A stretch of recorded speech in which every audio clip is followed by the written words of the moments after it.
বিএনপির ভারপ্রাপ্ত চেয়ারম্যান তারেক রহমানের নির্দেশনায় চট্টগ্রাম মহানগর ছাত্রদলের আওতাধীন খুলশী থানা ছাত্রদলের উদ্যোগে গরিব, অসহায় ও ছিন্নমূল মানুষের মাঝে ইফতার বিতরণ করা হয়েছে।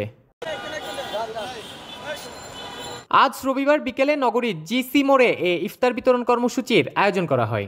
এ সময় 400 জন মানুষের মাঝে ইফতার বিতরণ করা হয়। এতে প্রধান অতিথি হিসেবে উপস্থিত ছিলেন চট্টগ্রাম মহানগর ছাত্রদলের সদস্য সচিব শরীফুল ইসলাম তুহিন।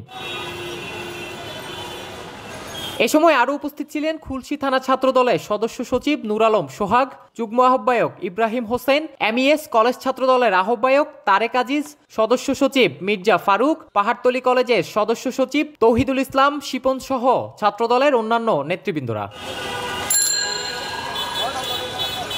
এ সময় ছাত্রদল নেতাকর্মীরা বলেন, আমরা সবসময় সাধারণ মানুষের পাশে ছিলাম, আছি এবং থাকব।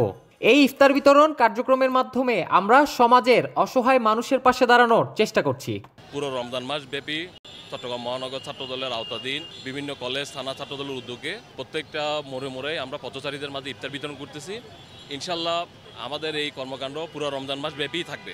পথচারী যারা দিনমজুরের কাজ করে, পথচারী অসহায় লোক যারা ভালো একটা খাবার পায় না, তাদেরকে আমরা চাচ্ছি যে প্রত্যেকটা দিন ওদেরকে আমরা ভালো কিছু দেই ওদের মুখে। এই জন্যই আমাদের আজকের এই আয়োজনটা করা। ইনশাল্লাহ আমরা এই আয়োজনটা যতদিন রোজা থাকবে, ইনশাল্লাহ আমরা প্রতিদিন এই কন্টিনিউ এই আয়োজনটা করব। ইফতার বিতরণ কর্মসূচির মাধ্যমে ছাত্রদল আবারও প্রমাণ করল যে তারা শুধু রাজনৈতিক সংগঠন নয়, বরং মানবিক কার্যক্রমেও অবদান রাখছে। Desk report, Chattala 24, Chittagong.